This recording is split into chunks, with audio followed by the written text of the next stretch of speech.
Assalamualaikum warahmatullahi wabarakatuh. Bismillahirrahmanirrahim.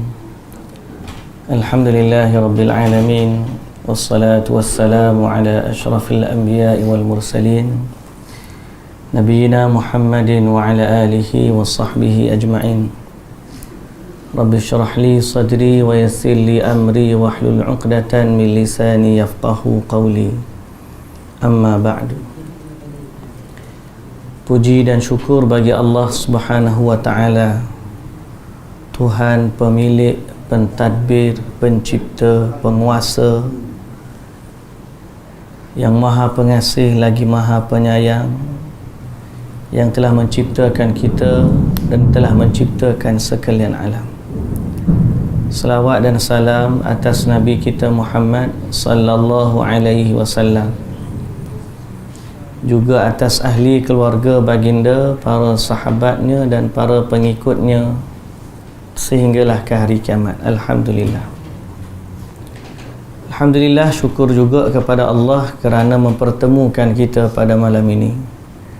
Terima kasih saya ucapkan untuk Ustaz Marzuki dan juga seluruh saf adik AJK sini. Surah Murabbi, Al-Murabbi, comel nama. Kompleks kuartus institusi pendidikan. Oh, nama kota. Kita nama kota guru ya. Sini ke IP. Belakang.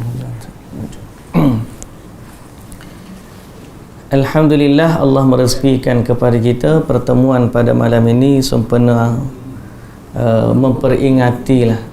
memperingati peristiwa Al-Isra wal Mi'raj. Di malam ni tidak cerita panjang kerana semua tahu belakang dah muka kita pun hebat-hebat belakang dah sini ni.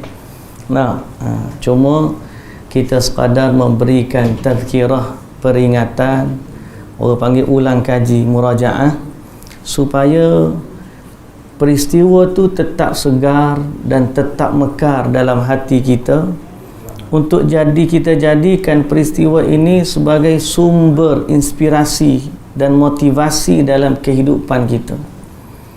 Apatah lagi Allah Subhanahu wa ta'ala telah menamakan satu surah dari Al-Quran dengan peristiwa ini.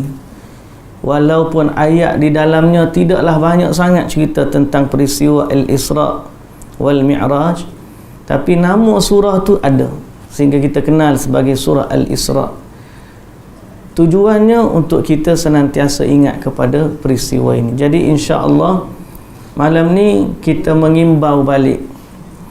Cuma oleh kerana cerita ni terlalu agung, terlalu besar, kita akan punya banyak angle. Kita nak tengok dari sudut mana.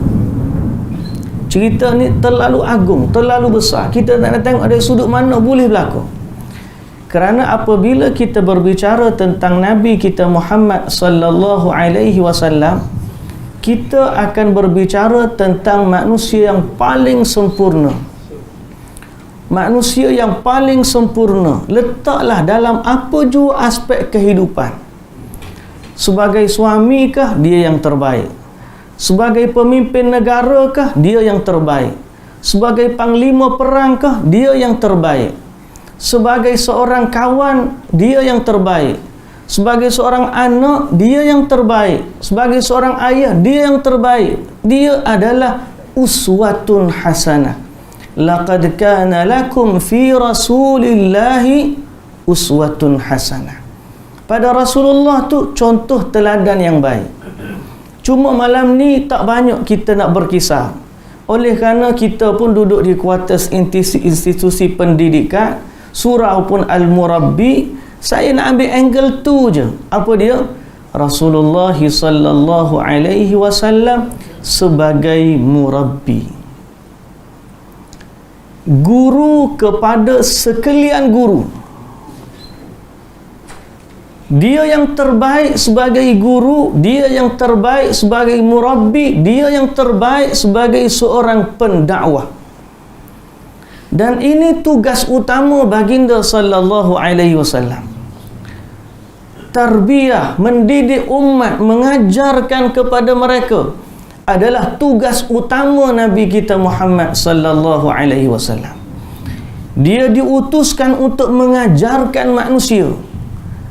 Cuma apa silibus yang dibawa oleh Nabi, apa konten yang Nabi bawa dalam dakwah dia, yang tu kita kena perhalusi agar kita boleh menyusuri perjalanan baginda sebagai seorang murabbi yang terbaik. Pertama, isu Nabi Muhammad sallallahu alaihi wasallam sebagai seorang murabbi dari sudut akhlak tidak pernah ada orang takwil. Nabi tak pernah ada isu berkaitan dengan akhlak. Wa innaka la'ala khuluqin azim. Allah Ta'ala sebut Nabi ni sesungguhnya engkau memiliki akhlak yang sangat agung. Orang kafir musyrikin tak pernah ada isu dengan akhlak Nabi. Sebab seorang murabbi dari sudut akhlak dia mesti clear. Sebab dia nak membawa satu konten atau isi yang sangat indah. Kalau tiba-tiba packaging dia tak baik, maka orang tak akan ambil. Betul tak? Kita ni ngajar bagus taruh mana pun, tapi kalau packaging kita tak berapa comel, orang tengok akhlak tak berapa comel, orang tak ambil ilmu daripadanya. Jadi Nabi SAW, Allah persiapkan baginda daripada masa kanak-kanak baginda sampailah umur baginda dilantik menjadi Rasul. Umur baginda 40 tahun, tak pernah ada isu berkaitan dengan akhlak. Sehingga orang gelar dia Al-Amin, dan sehingga orang letak kepada Nabi harta-harta untuk dijaga sewaktu mereka bermusafir. Tapi sebaik saja Nabi SAW mengangkat panji tauhid, mengangkat dakwah tauhid, ajak manusia tak payah, bukan nak ajak bergaduh dah kan. Akhlak tip-top ni, Nabi ajak manusia menyembah Allah yang satu, tauhid. Terus baginda diperangi. Jadi kita ada seorang murabbi.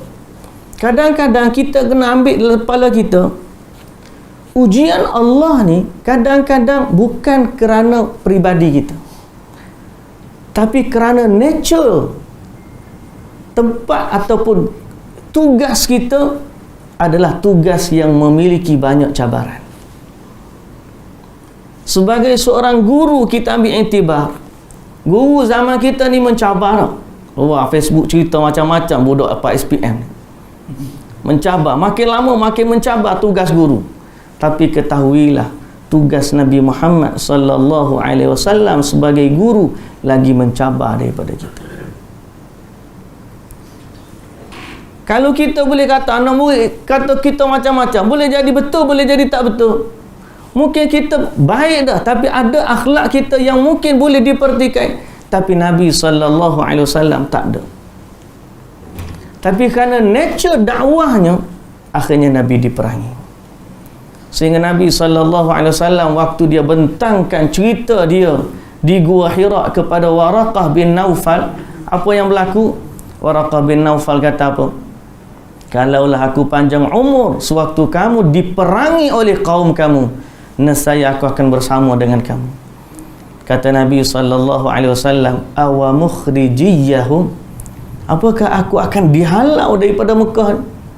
Waraqah bin Naufal kata, tidak ada seorang pun yang bawa sebagaimana yang kamu bawa, melainkan dia akan dimusuhi. Nature. Sebab tu ambillah iktibar, seorang murabbi kadang-kadang tugas itu sendiri sudah mencabar. Jangan kita anggap kita ni kalau apa ni, kadang-kadang bila tak ada cabaran kita rasa kita baik. Dah, kadang-kadang cabaran tu sendirilah yang menaikkan martabat kita kepada darjat yang seterusnya. Baik, tapi nature mana atau perkara mana yang Nabi paling banyak dimusuhi adalah kerana Nabi mengajak kepada tauhid. Tauhid ni cerita paling besar dalam hidup Nabi dan dalam hidup nabi-nabi dalam sejarah dunia, benda yang paling utama adalah tauhid. Walaqad ba'athna fi kulli ummatin rasulan an i'budullaha wajtanibut taghut. Allah Ta'ala kata, kami telah utuskan dari dalam setiap umat ada rasul supaya mengajak kaum dia, sembahlah Allah dan tinggalkanlah taghut. Jadi kalau nak jadi juga guru yang terbaik, kita kena mewarisi apa yang Nabi bawa. Tak kiralah kita duduk di bidang mana. Ada orang kata, ustaz, saya ngajar bahagian akademik. Seorang murabbi yang benar-benar dia mewarisi tugas murabbi yang dibawa oleh Nabi SAW, dia tak akan tinggalkan dakwah walau apa jua pun keadaan dan medan yang dia ada. Hari ni kita tengok medan terbuka. Seorang yang mengajar agama boleh jadi dia ustaz, boleh jadi dia businessman, boleh jadi dia pilot, boleh jadi dia tentera, tak kisah. Pasal apa? Dakwah sudah jadi medan yang terbuka. Cuma kalau kita nak benar-benar, kita kena jadi ulama atau pewaris Nabi yang sebenar. Al-ulama warathatul anbiya, iaitu di saat kita nak menyambung tugas Nabi, kita mesti ambil warisan Nabi untuk kita bawa. Jadi kalau kita ni ambil modal kita sendiri untuk bawa, itu tak panggil pewaris lah. Kita kena ambil warisan Nabi untuk kita bawa kepada dalam masyarakat. Baik, cerita kembali kepada Isra. Cerita Nabi SAW dalam Isra wal Mi'raj ni, dia tidak sekadar highlight dia, kita nak tengok dalam peristiwa betul berlaku saja, tidak. Tetapi kisah ni berlaku sebelum baginda berhijrah dan selepas daripada wafatnya isteri Nabi yang dikasihi dan juga pakcik Nabi Abu Talib. Setelah daripada Khadijah meninggal, setelah daripada Abu Talib meninggal, dakwah Nabi makin mencabar. Tengok, saya bila cerita bab gini kan, kita kata siapa-siapa yang melihat kepada sejarah, setiap orang pasti akan diuji. Kita diuji, Nabi diuji. Yes, ujian Nabi tak sama dengan ujian kita. Sebab ujian kita boleh jadi sebab dosa kita. Tapi ujian Nabi kerana baginda ni Allah Ta'ala nak tinggikan darjat dan martabatnya. Tetapi dari perkara yang sama, setiap manusia akan diuji. Benda yang bersatu, kita dengan Nabi, setiap manusia akan diuji. Walaupun sebab ujian kita tak sama dengan ujian Nabi. Tetapi sehebat Nabi pun diuji. Apa ujian dia? Dari sudut dakwah dia dihalang, dicerca, dimaki. Sampailah yang paling mempertahankan Nabi, dua sosok utama dalam dakwah, iaitu Khadijah isteri Nabi dan juga Abu Talib. Khadijah orang yang pertama beriman, tapi Abu Talib sampai akhirnya dia tidak beriman. Padahal dia orang yang paling hebat mempertahankan dakwah Nabi. Apabila Nabi sudah hilang sokongan dua orang, orang kafir Quraisy mula bermaharajalela. Nabi SAW pun masa tu nak test, nak buka pasaran baru dalam dakwah. Orang kafir Quraisy tak nak, Nabi pergi ke Taif. Semua kita tahu cerita Taif. Rentetan peristiwa Isra Mi'raj, tidak dapat lari. Semua orang akan cerita kenapa Nabi diangkat ke langit adalah kerana rentetan daripada kisah di Taif. Apa yang berlaku di Taif? Nabi sampai ke Taif, jumpa dengan pembesar Taif. Ringkas cerita, akhirnya Nabi dihujani dengan balingan batu, sehingga Nabi lari daripada Taif, berlindung di satu kebun milik orang Mekah di Taif, dalam keadaan badan Nabi berlumuran darah. Saat Nabi SAW lari keluar daripada Taif, sampai ke Qarnul Manazil. Siapa yang pernah pergi Taif? Antara bandar Taif dengan Qarnul Manazil, jarak dia lebih kurang 30 km jalan. Kalau Taif ke Mekah 100 km lah, lebih kurang. Nabi pergi jalan kaki. Waktu Nabi keluar daripada kebun tu, Nabi keluar dalam keadaan fikiran dia ni, kita kata bingung.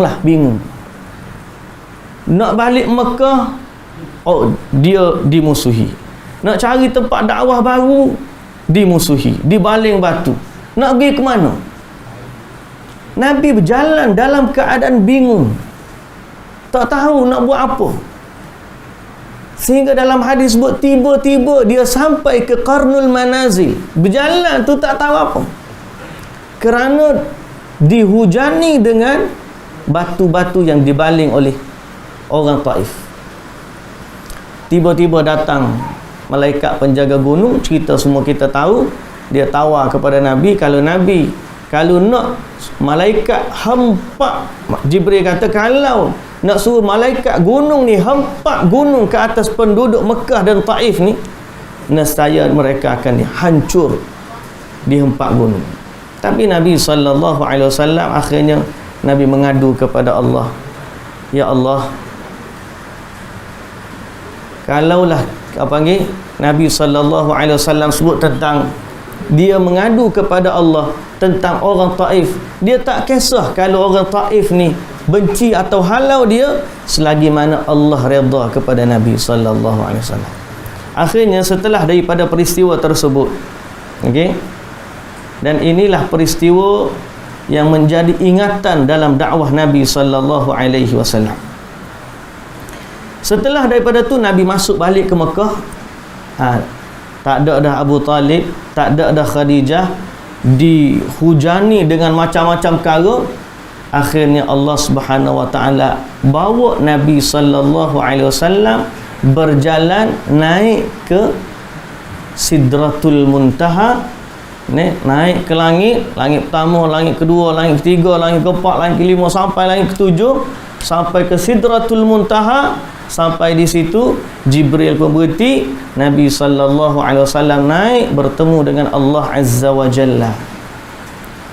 Lagu mana rupa alam atas tu, wallahu ta'ala alam.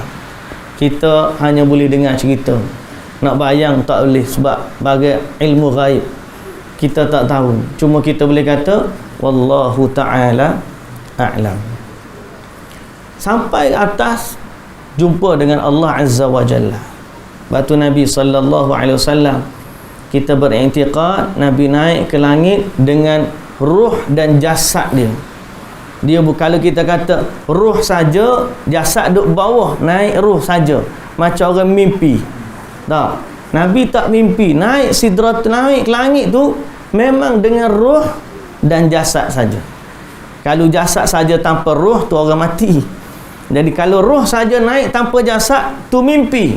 Tapi Nabi bukan mimpi. Nabi naik dengan ruh dan jasad dia. Sewaktu Nabi tidur di Masjidil Haram, tiba-tiba datang dua malaikat belah dada Nabi SAW. Saya ringkaskan cerita sebab cerita ni dengar banyak kali dah. Belah dada Nabi SAW, ambil hati baginda SAW, basuh dengan air zam-zam yang ada dalam bekas yang diperbuat dari emas, letak balik dalam dada, kemudian tutup. Lepas tutup dada, dibawa berjalan, naik burak sampai ke Masjidil Aqsa. Sampai di Masjidil Aqsa, ikat tambak burak tadi. Kemudian Nabi SAW salat di Masjidil Aqsa, mengimami para nabi yang ada pada masa tu. Kemudian diangkat ke langit, bertemu naik langit pertama, langit kedua, Nabi Adam, Nabi Ibrahim, sampailah akhirnya Nabi Musa alaihissalam, kemudian Nabi Ibrahim alaihissalam, langit ketujuh, kemudian naik Sidratul Muntaha. Perkara paling utama dalam perjalanan tersebut, paling utama dalam perjalanan tersebut. Okey. Kita kata dah tadi, Nabi sallallahu alaihi wasallam dibawa berjalan untuk tujuannya merawat hati yang sedih. Okey. Dah macam-macam cabaran ni, antara tujuan Allah angkat ke langit bawa Nabi berjalan. Bukan jalan saja-saja, perjalanan yang mengangkat daripada ilmul yaqin kepada ainul yaqin. Tahu, yakin dah, tapi bila tengok dengan mata, dia tak sama dengan tahu. Betul tak? Kalau wahyu Jibril datang dari langit, turun bagi tahu kepada Nabi sallallahu alaihi wasallam, itu kita panggil apa?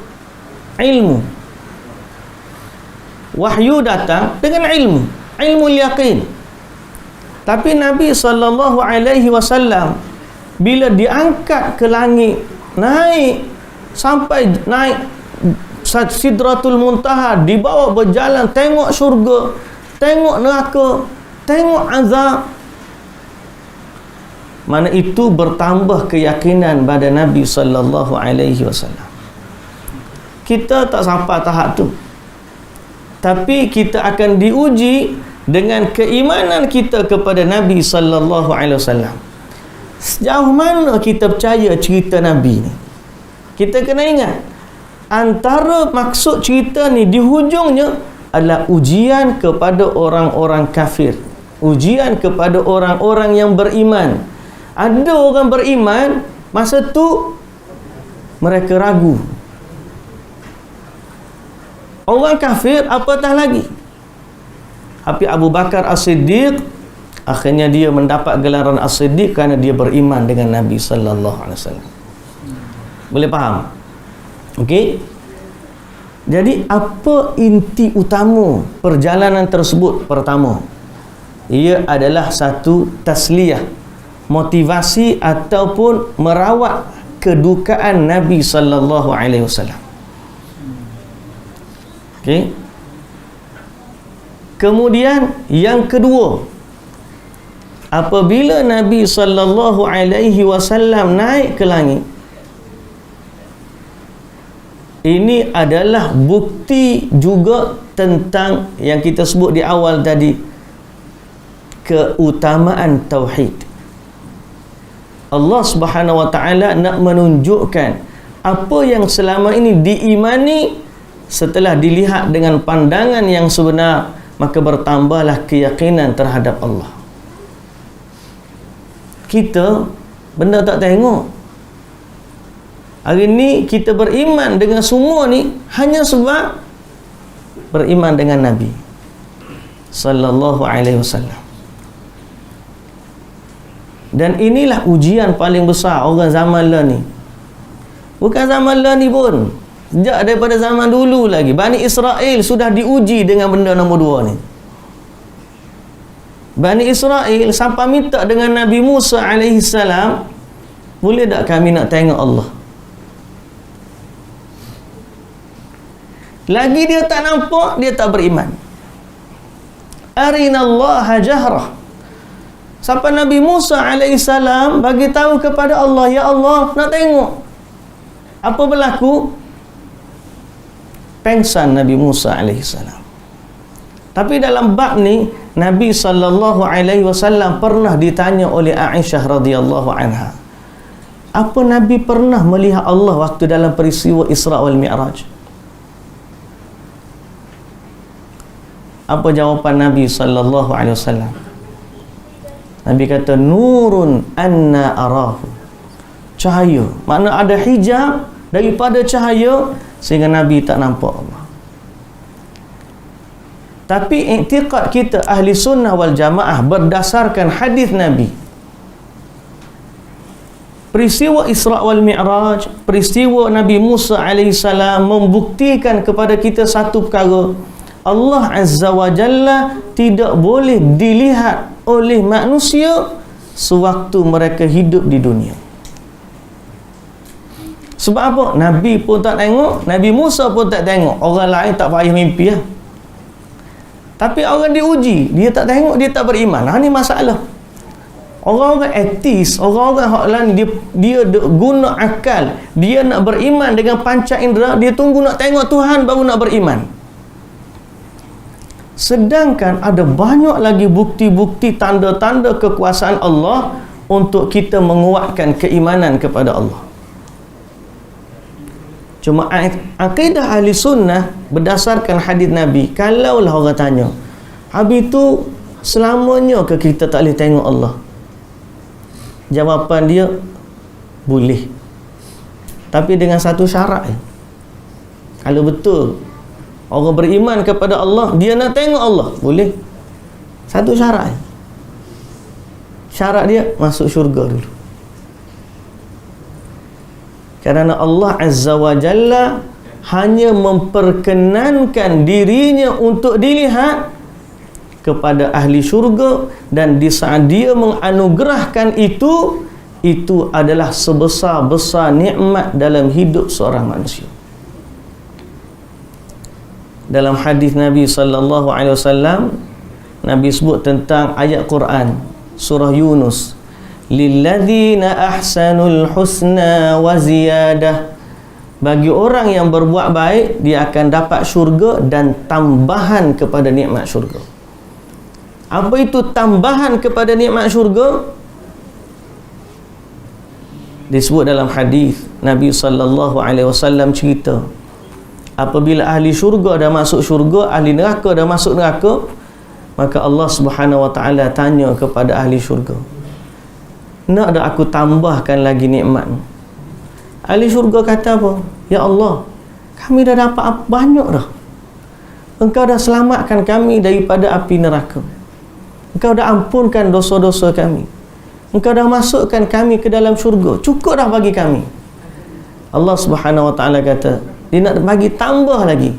Lalu Allah Subhanahu wa taala memperkenankan dirinya untuk dilihat oleh ahli syurga. Allah memperlihatkan dirinya kepada ahli syurga. Di saat itu kata Nabi sallallahu alaihi wasallam sebut, tidak ada nikmat yang paling mereka suka di syurga berbanding nikmat melihat kepada Allah Azza wa Jalla. Jadi dari sudut keimanan tauhid kita kepada Allah, yakinlah Allah ni pertama wujud, ada, boleh dilihat, tapi bukan di dunia. Dia hanya bila dia anugerahkan boleh lihat, bila dia menganugerahkan dirinya untuk dilihat kepada ahli syurga semata-mata. Orang kafir mustahil akan dapat. Okay? Usahakan orang kafir ni, usahakan melihat Allah, nak tengok syurga pun tak mampu, tak boleh. Usahakan nak tengok syurga, nak cium bau syurga pun tak boleh. Jadi kita kena sedar bahawa isu melihat kepada Allah ni adalah isu akidah ahli sunnah wal jamaah, dan kita beriman bahawa insya-Allah satu hari nanti bila ahli syurga dah masuk syurga, maka mereka dapat melihat Allah. Cuma atas dunia ni kita tak payah fikir lah. Tak payah fikir lagu mana tak payah fikir. Kalau fikir pun tak nampak, tak bayang. Nikmat syurga ni tak boleh nak bayang. Nikmat syurga kecil tak boleh nak bayang, apatah lagi nikmat syurga yang besar. Saya bagi contoh macam ni lah tuan-tuan.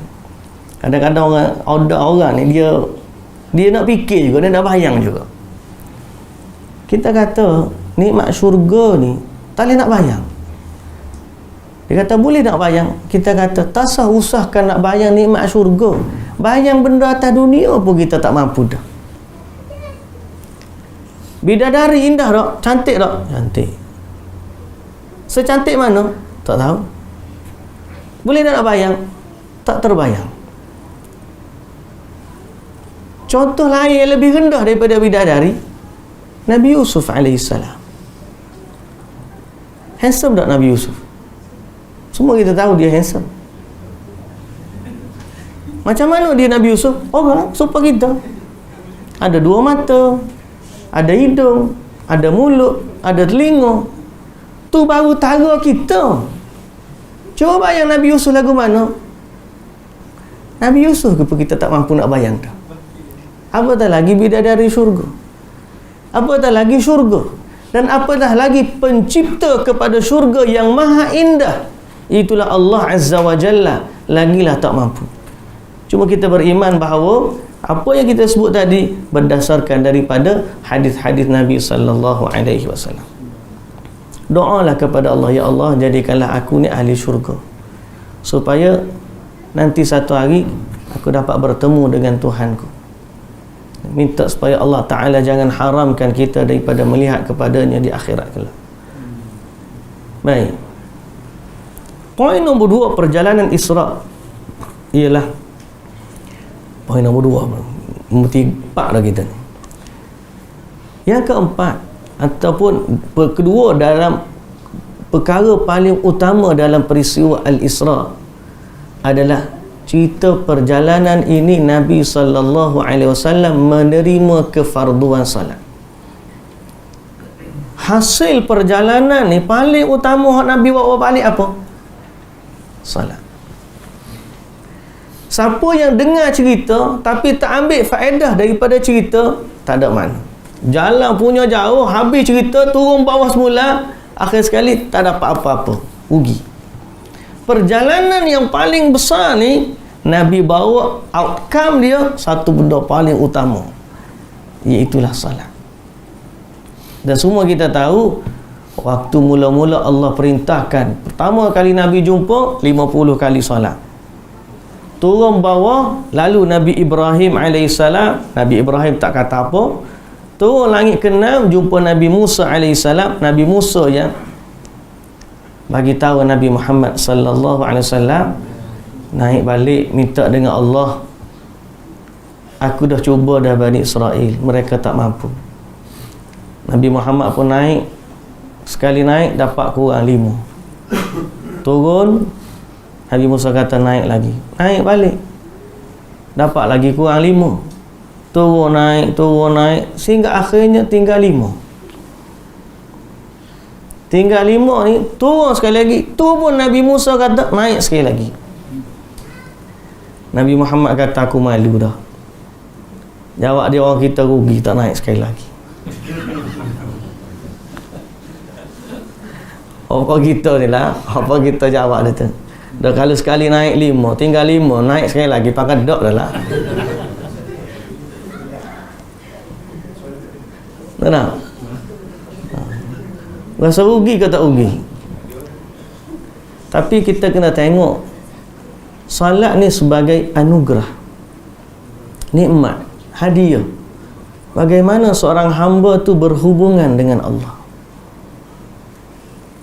Tuan-tuan yang dirahmati Allah, bila Nabi sallallahu alaihi wasallam terima salat 5 kali sehari, kemudian terdengar suara bahawa 5 kali sehari itu seperti salat 50 kali, pahalanya seperti 50. Kemudian Nabi sallallahu alaihi wasallam turun ke bumi, kemudian diwajibkan, difardukan salat kepada kita 5 kali sehari.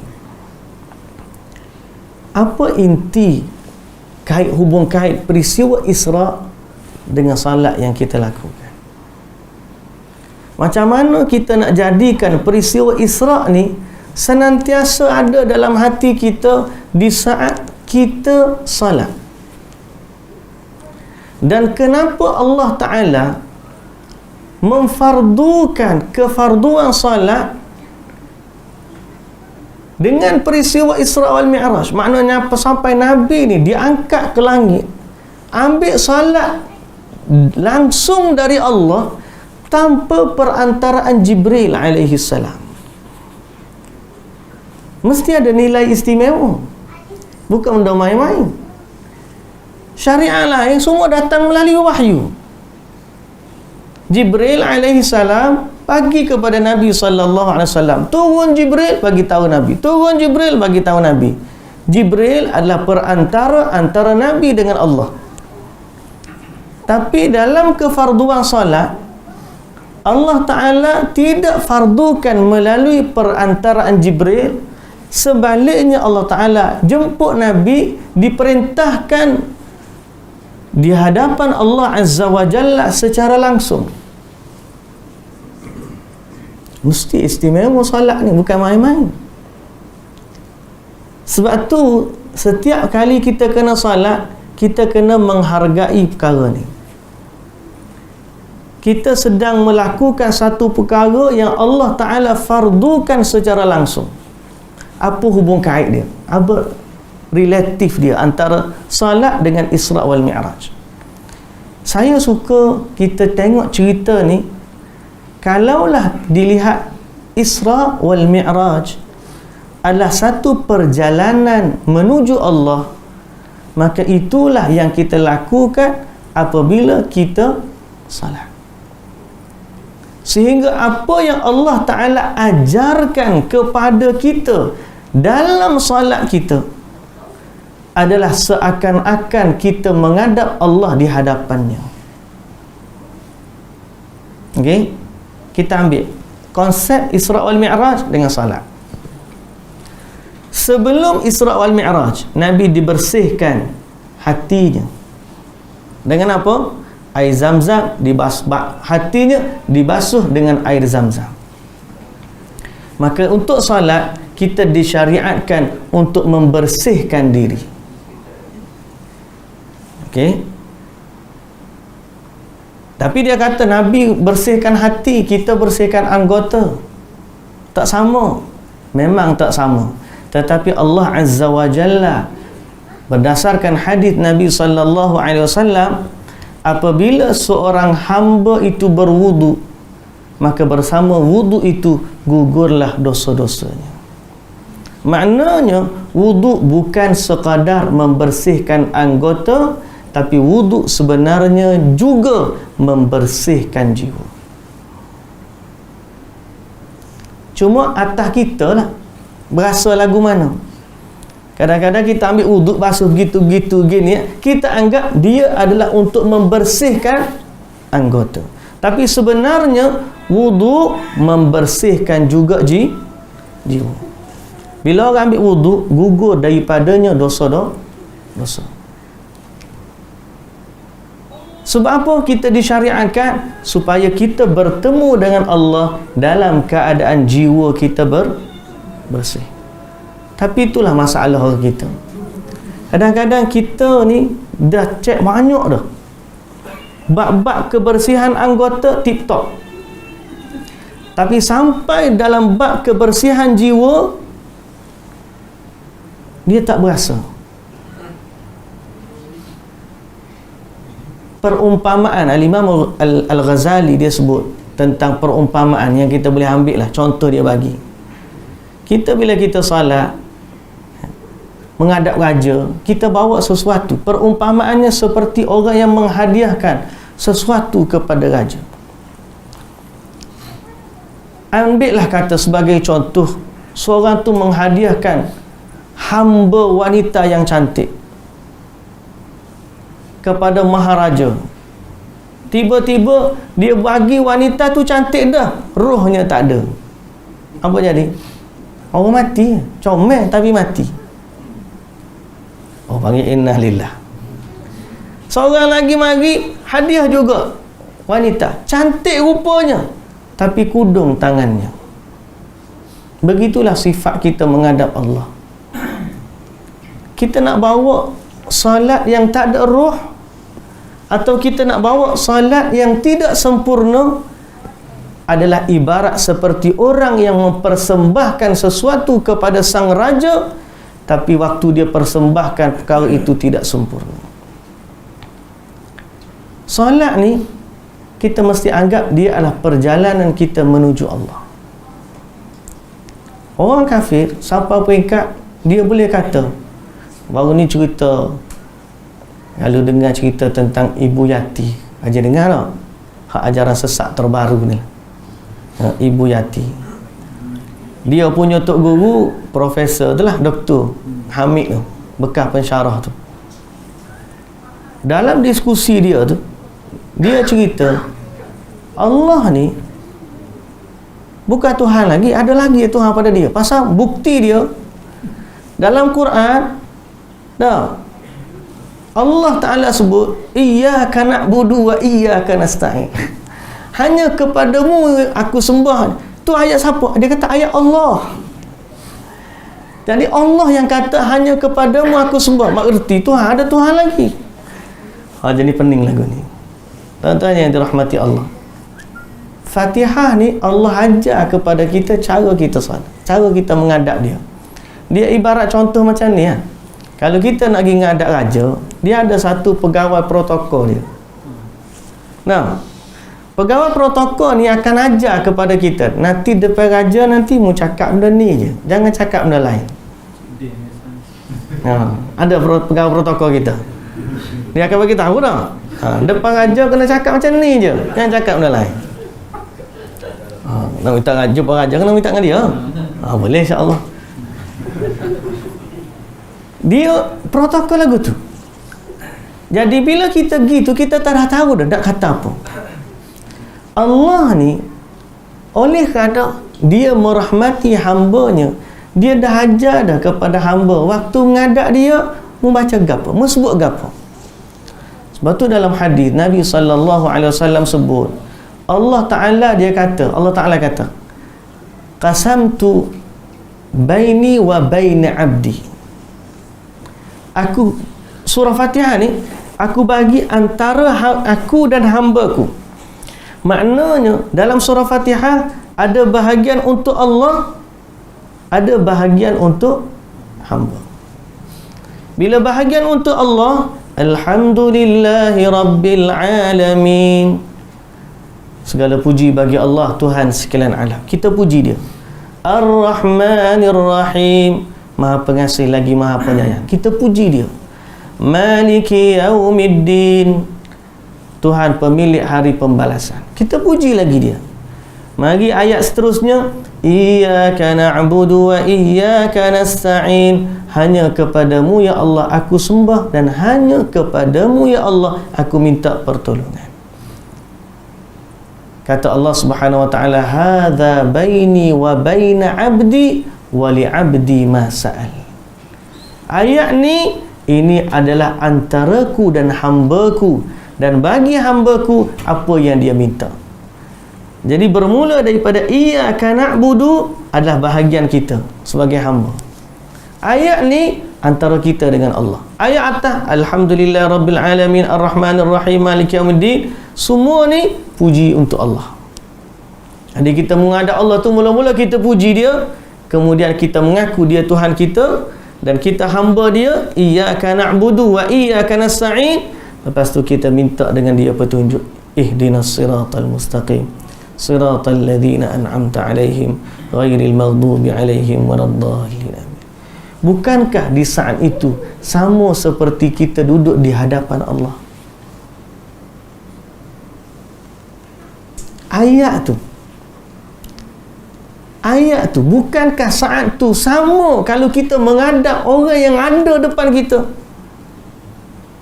Iyyaka na'budu wa iyyaka nasta'in, hanya kepadamu ya Allah. Kalau kita ngaji bahasa Arab, iyyaka, ka ni dhamir mukhatab, mana kita cakap dengan orang yang ada depan kita. Kamu ni bukan lain, depan kamu. Iyyaka na'budu, hanya kepadamu ya Allah kami menyembah. Wa iyyaka nasta'in, hanya kepadamu ya Allah kami minta pertolongan. Seakan-akan kita menghadap Allah. Sebab tu bila kita kaitkan peristiwa Isra' wal Mi'raj dengan salat, sebenarnya waktu kita Allahu Akbar mengangkat takbir, sama seperti kita sedang menghadap Allah. Malah kalau kita tengok kepada pujian dalam salat, kalau kita pergi di Kaabah, kita duduk lambai Hajarul Aswad, kita baca apa? Kita kata apa? Hak pergi umrah dah ni. Kita tahu sampai Hajarul Aswad kita istilam, kita baca apa? Tak pergi lagi. Allahu Akbar. Kalau kita duduk kat sofa, bukit sofa, kita ngadap Kaabah, kita kata apa? Allahu Akbar. Waktu kita melontar jamarat, kita baca apa? Allahu Akbar. Tu je. Asyik Allahu Akbar. Sampai kita duduk di Mina, raya 3 hari tu, kita baca apa? Takbir. Allahu Akbar, Allahu Akbar, Allah, la ilaha illallah, Allahu Akbar, Allahu Akbar, la ilaha illallah. Kita duduk raya tu. Kalau kita relate semua tu kepada satu hadis Nabi sallallahu alaihi wasallam. Nabi sallallahu alaihi wasallam kata, "Innama ju'ila at-tawafu bil bait was-sa'yu baina as-safa wal marwah wa ramyul jimar liiqamati dzikrillah." Nabi sallallahu alaihi wasallam kata dijadikan tawaf, sa'i, melontar jumrah adalah untuk mendirikan zikrullah. Apa dia dalam tiga-tiga ibadat? Allahu Akbar. Agungnya kalimah ni, sehingga apabila kita duduk nak salat, berdiri nak salat, menghadap Allah Azza wa Jalla, menghadapkan wajah kita ke Kaabah, mengangkat dua tangan kita, lafaz itulah yang kita kata Allahu Akbar.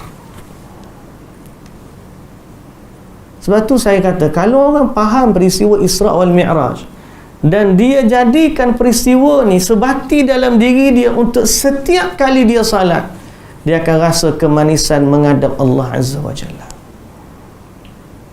Cuma kita tak rasa lagu tu lah. Waktu Isra' Mi'raj kita dengar cerita, waktu salat, kita tak linkkan.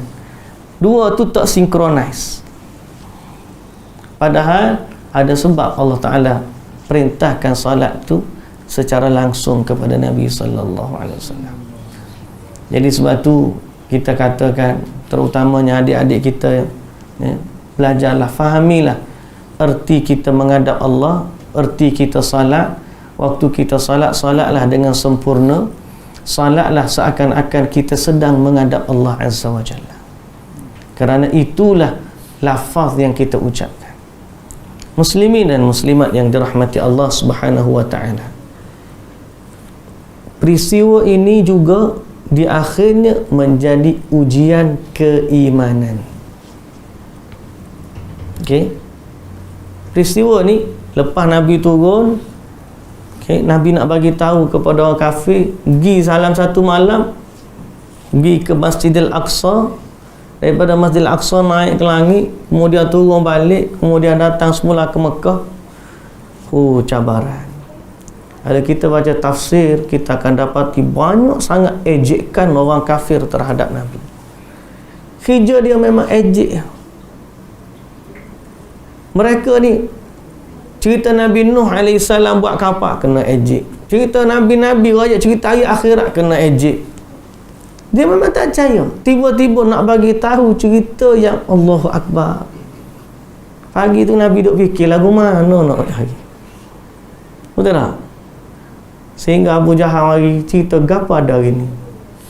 Cerita naik ke langit, sokor dia. Boleh cerita ni modal besar kita ni nak kata ke Muhammad ni. Panggil semua penduduk Mekah, mari dengar cerita Muhammad. Hari ni dia ada cerita pelik ni. Sehingga akhirnya bila dengar cerita tersebut, mereka tak beriman kepada Nabi. Tuan-tuan yang dirahmati Allah, bukan sekali cerita lagu ni. Ujian keimanan ni bukan sekali. Sebenarnya penyakit mereka bukan sebab Nabi tak bawa bukti, tak. Ujian mereka adalah kedegilan dalam hati. Soal iman ni, dia kena ada sifat tunduk dalam hati. Saya ulang sekali lagi. Soal iman, dia kena ada rasa tunduk dalam hati. Kekufuran bermula adalah rasa sombong dan degil di dalam hati. Di situ punca dia. Kenapa Iblis lawan Allah? Bermula dengan sikap sombongnya. Orang kafir, bukan dia tak pernah tengok bukti. Cerita Isra' wal Mi'raj, lepas daripada tu Nabi bila ditanya, Nabi bagi tahu sifat Masjidil Aqsa. Kemudian cerita kafilah hak Nabi minum air dia tu kan. Dia balik mula ke Mekah, dia cerita bahawa ada orang minum air dia di tengah perjalanan, sama seperti cerita Nabi bagi tahu, terbukti. Tapi apa natijah? Mereka tetap tidak beriman dengan Nabi. Bukan sekali mereka cabar Nabi sebelum tu, belah bulan terbelah jadi dua, sehingga Gua Hira tu, Jabal Nur, berada di antara dua belahan bulan. Sebelah duduk belah kanan Nabi, sebelah duduk belah kiri Nabi, sehingga akhirnya Nabi tunjukkan ke bulan, cantum kembali, naik ke langit. Waktu mereka minta dengan Nabi SAW, tunjukkan bukti. Turun ayat Quran, iqtarabatis sa'atu wansyaqqal qamar, telah hampirnya kiamat dan bulan pun telah terbelah dua. Apa berlaku kepada orang kafir Quraisy? Beriman ke tidak? Tidak beriman. Maknanya apa? Mereka bukan nak tengok bukti. Mereka ada masalah kedegilan dalam hati.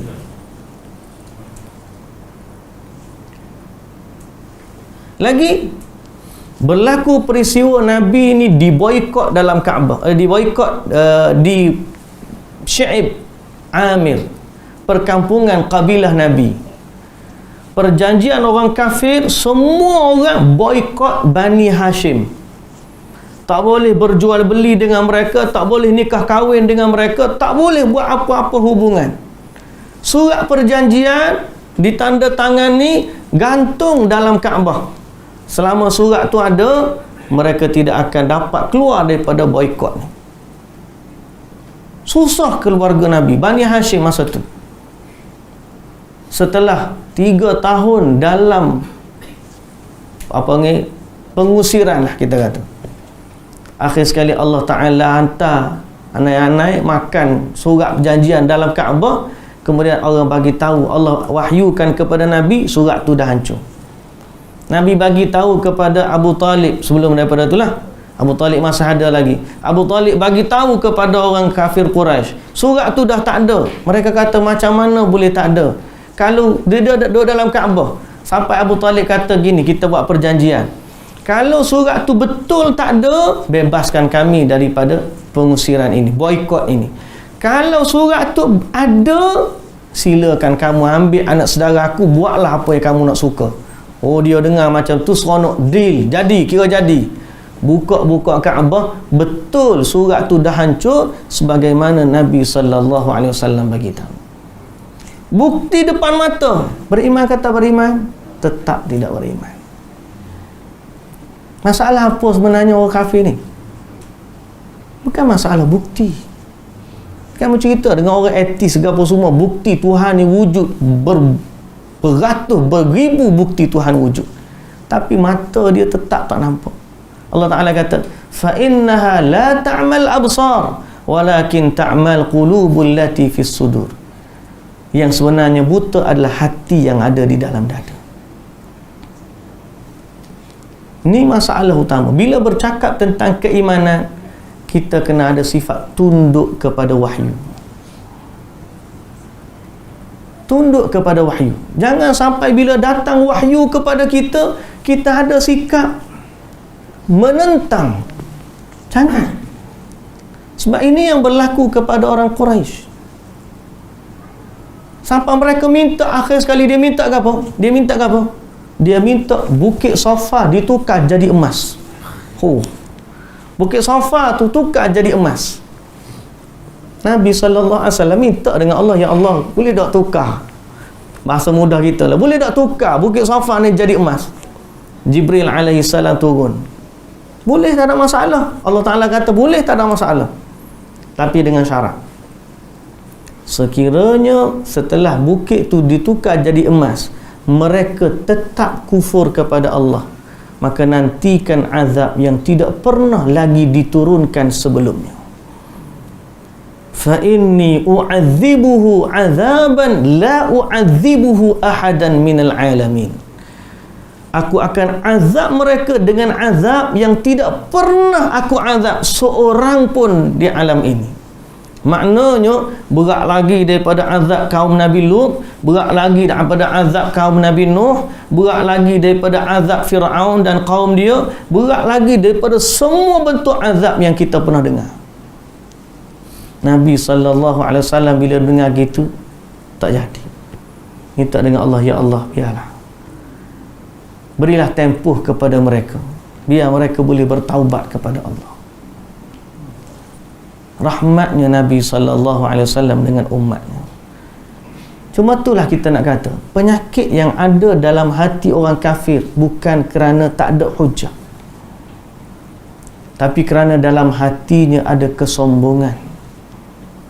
Kita dengan wahyu jangan begitu.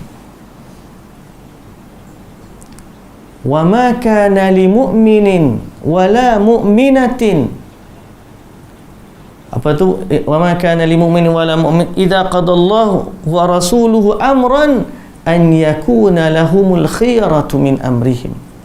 Tidaklah bagi seorang mukmin lelaki dan perempuan, apabila Allah dan Rasul telah memutuskan baginya satu perkara, lalu dia kata, aku punya sukalah nak pilih yang mana. Tak boleh orang mukmin gitu. Orang mukmin ni apabila datang kepadanya kalamullah dan kalam Rasulullah sallallahu alaihi wasallam, yang mereka kena kata apa dia? Sami'na wa ata'na. Cuba bayang kalau kita lelan ini, alhamdulillah kita beriman dah. Buang semua ni, kalau dengan sifat ada pada kita, tiba-tiba letak duduk zaman tersebut. Saya kadang-kadang luruk dada, tuan-tuan. Bila kita dengar cerita gini, luruk dada. Alhamdulillahillazi hadana lihadha. Mujur Allah bagi hidayat kita lala ni. Kalau tiba-tiba daripada kosong kita kena pilih Islam ke kafir, belum tentu semua kita yang ada di sini hari ni menjadi seorang Islam. Kita ni mujur, alhamdulillah, lahir-lahir ayah kita Islam, mak kita Islam. Kalau kita hari ni diberi pilihan, zero, isi borang, kosong, bebas macam Indonesia, nak jadi Kristian boleh, nak jadi Buddha boleh, nak jadi Hindu boleh, nak jadi Islam boleh, tik yang mana satu? Agak-agak semua akan tik Islam. Kita ni alhamdulillah, by default alhamdulillah. Bukan kita mengingkari, bukan kita tak nak, kita kata syukur alhamdulillah kita dilahirkan sebagai seorang Muslim. Pasal apa? Sebab ujian terhadap orang kafir tu, mereka ni diuji oleh Allah nak datang kepada Islam, macam-macam cabaran untuk mereka. Ada yang berjaya, ada tak berjaya. Hatta orang yang paling rapat dengan Nabi, dia jaga Nabi daripada kecil. Dia orang Arab, cakap Arab fasih. Dia dah tahu dah Nabi itu benar, tapi tetap mati sebagai orang yang tidak beriman kepada Nabi. Siapa dia? Abu Talib. Jadi kita ni alhamdulillah Allah Ta'ala dah bagi hidayah, cuma kita kena suburkan lagi hidayah ni dengan belajar banyak perkara lagi. Bagaimana kita menghargai keimanan itu dengan kita banyakkan belajar tentang agama. Hari ni kadang-kadang kita malu pasal orang baru masuk Islam lebih celik tentang agama daripada kita yang lebih lama masuk Islam. Pasal dia belajar. Kita ni by default dah alhamdulillah kita Islam dah. Cuma tak adalah kita kata, di saat kita belajar jangan ada sifat sebagaimana orang kafir yang ada. Kita tak katalah kekufuran, tapi sifat kedegilan. Dia panggil inad. Bahasa Arab sebut al-inad. Inad ni, wak marilah apa orang panggil macam orang bala lah. Tengok dalam semua tu, kambing ke burung, kambing ke burung. Dia tengok ada macam gerak-gerak. Kambing, dia kata burung. Tu kambing, burung. Tiba-tiba baling batu terbang. Aku kata dah burung. Hak kata kambing, biar terbang pun kambing. Dia tak nak terima dia ni. Terbang sekalipun, aku tak kata kambing. Ini dia panggil sifat dalam bahasa Arab, dia panggil inad. Wak marilah bukti apa sekalipun, tetap dia tidak tunduk. yang berlaku kepada orang kafir, masalah dia ialah kekufuran kerana degil, tak nak terima hujah. Bukti banyak tuan-tuan. Kita sebut nak Allah Ta'ala cabar dalam Quran 3 minit ke pukul 9 habis ni. Kenapa habis lama sangat ni? 3 tahap Allah Ta'ala sebut dalam Quran. Am yaqulu naftara. Qul fa'tu, apa Allah Ta'ala sebut? Qul la in ijtama'atil insu wal jinnu ala an ya'tu bimithli hadzal Quran. Kalau betul mereka tu boleh reka Quran, Allah Ta'ala cabar, datangkan yang sama seperti Quran. Tak mampu. Allah Ta'ala turunkan tahap cabaran. Am yaqulu naftara.